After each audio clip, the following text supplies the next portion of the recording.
안녕하십니까. 책 읽어주는 아이사 이호근입니다. 오늘 경우와 나는 손목 통증 없이 산다 9편. 손가락 마디가 붓고 아픈 원인은 손가락 퇴행성 관절염에 대해서 이야기해 보려 합니다. 퇴행성 관절염 들어보셨죠? 손가락에도 올 수 있습니다. 무릎에만 오는 것이 아니고요. 퇴행성이란 말이 뭘까요? 많이 썼다는 거죠. 기본적으로 손가락을 많이 쓰는 분이라고 한다면 손가락 퇴행성 관절염에 노출될 가능성이 일단 높습니다.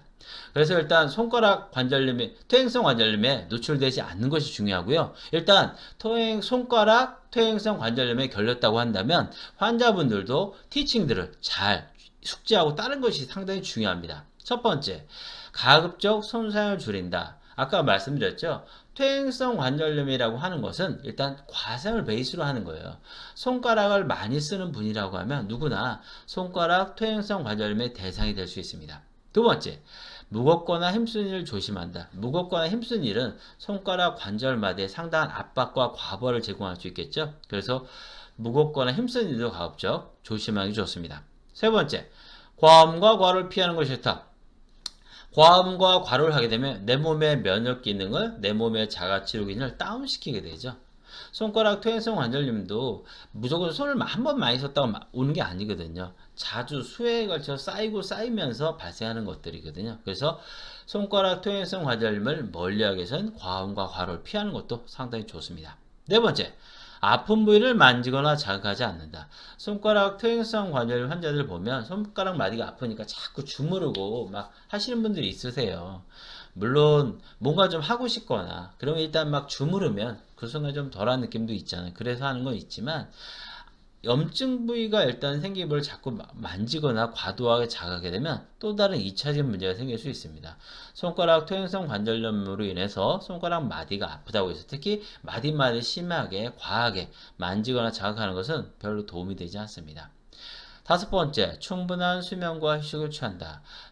통증 질환에 있어서 충분한 수면과 휴식은 내 몸의 면역 기능을, 내 몸의 자가 치료 기전을 가장 간단하면서도 가장 효과적으로 올릴 수 있는 중요한 수단 중에 하나입니다. 그래서 충분한 수면과 휴식도 상당히 도움이 됩니다. 우리가 일상생활을 하는 데 있어서 가장 많이 사용하는 신체 부위 중 한 곳이 손입니다. 많이 사용하면 퇴행성 변화가 생기기 마련입니다.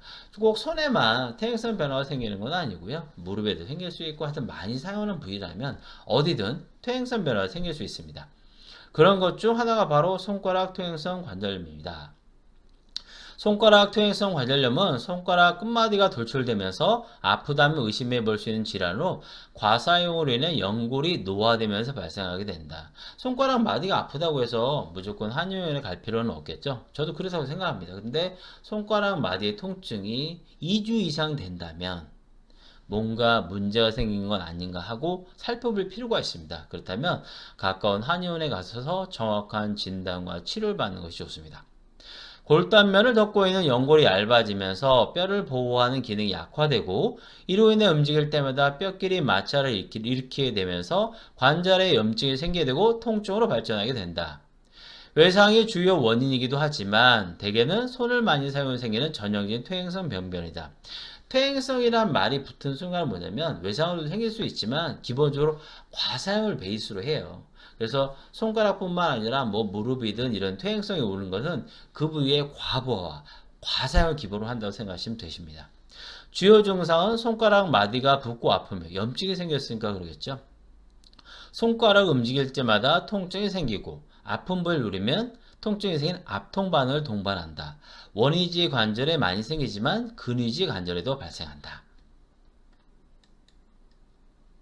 비대칭성, 양쪽에 꼭 똑같이 생기는 건 아니라는 거죠. 오른쪽에만 생길 수도 있고 왼쪽에만 생길 수도 있다 이런 겁니다. 골극이라는 건 스퍼라고 해서 뼈가 자라는 거예요. 그러니까 뼈와 뼈가 부딪히다 보면 어떻게 될까요? 자극으로 해서 자랄 수도 있겠죠. 그렇게 생기는 게 바로 골극입니다. 관절, 간격, 소실 등의 퇴행성 관절염 소견을 보이며 손을 많이 사용하는 사람이라면 누구나 대상이 될 수 있다. 주요 문진과 진찰을 통해서 진단한 류머티즘 관절염과의 구별이 필요하다. 류머티즘 같은 경우는 기본적으로 이제 좀 이따 말씀드리겠지만 손가락 퇴행성 관절염은 비대칭성. 이쪽에 있다고 꼭 이쪽에 있는 것도 아니고요. 오른쪽이나 왼쪽에 생길 수 있다는 건데 류머티즘 관절염 기본적으로 대칭성을 기본으로 베이스로 합니다.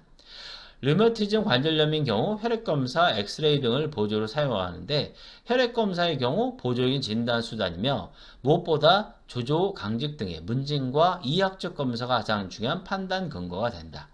증상 초기에 치료를 시작했다고 하더라도 적극적으로 치료하지 않으면 병이 계속해서 진행될 수 있어 무엇보다 초기 치료가 매우 중요하다. 모든 질병은요, 기본적으로 예방이 최선입니다. 그러나 예방을 넘겨서 발생했다면 증상 초기에 적극적으로 치료하는 것이 상당히 중요합니다. 어깨가 아프면 견우한열에선 손가락 주변 근육을 풀어주는 침이나 도침, 국소적인 염증 해소에 도움을 주는 봉침이나 약침, 손가락 관절의 정상을 도와주는 치료 한약 등을 사용하여 효과적으로 치료하고 있습니다. 다음 시간에는 엄지손가락 손목 통증의 원인 중 하나인 손목 건초염에 대해서 알아보는 시간을 갖도록 하겠습니다.